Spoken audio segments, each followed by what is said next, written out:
Previously on the diary.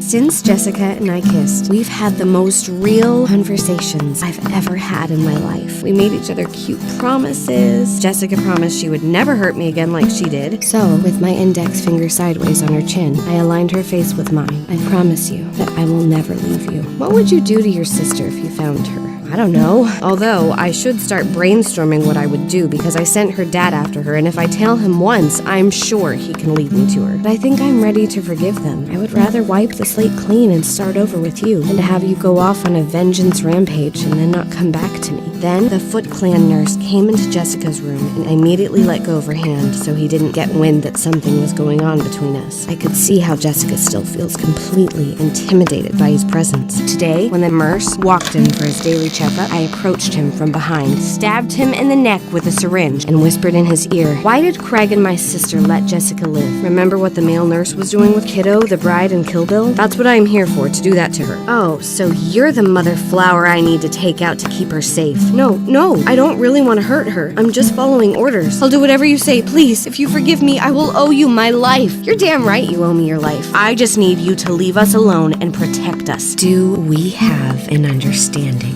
I am stressing out. Nothing is going our way. I'm starting to think that sending my sister's overprotective dad after her wasn't such a good idea after all. She's still out there, pissed at me, plotting some new payback scheme. And we cannot really know for sure that the Merce won't actually betray us. I just can't really guarantee Jessica's safety as long as they're still out there. It might be worth it to take action on this new vantage point we have. You should just let it go. You're gonna get yourself killed. And you promised me you would never leave me. You're right. I did promise you that. Unfortunately, I'm gonna have to break this promise. No! Because if Craig thinks he can turn the hospital into a brothel where you are the main attraction, well, I'm not gonna stand down and wait for him to find a way. I will put an end to this. Why can't you just let it go? Maybe I seek justice, maybe I want revenge, or maybe there is an evil within me and I'm gonna take advantage of it. After saying that, I walked out of the hospital room to the sound of Jessica yelling with a knot in her throat that if I left the hospital without finishing this conversation, to not come back at all.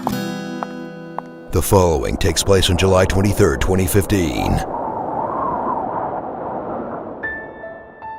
Dear Diary, I'll keep this one short because I'm in a hurry.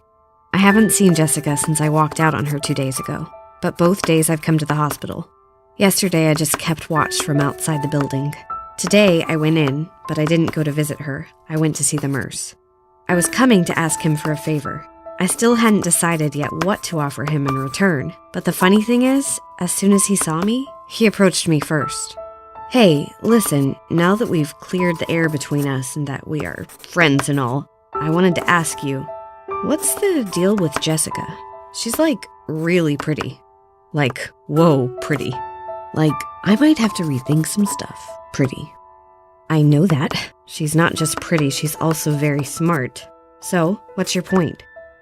"Well, the only person that comes to visit her is you. Do you know if she's seeing anyone?" "Well, she's..." And I had to pause here for a second and really think of what I was going to say next. Were we still together? Are we broken up?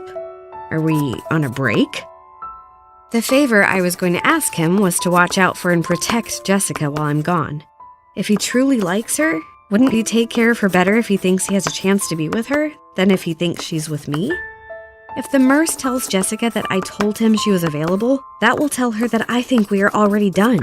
It will definitely send her the wrong message and effectively terminate whatever chance I may have had left to salvage our relationship. I don't want her to think that.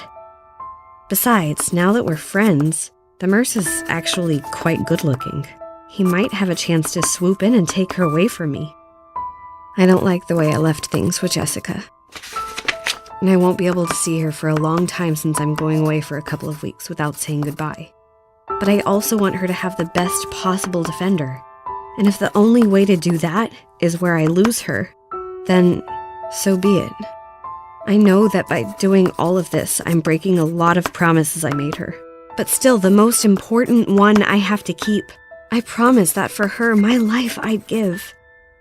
And I promised her I would give my life for her if she ever needed me to.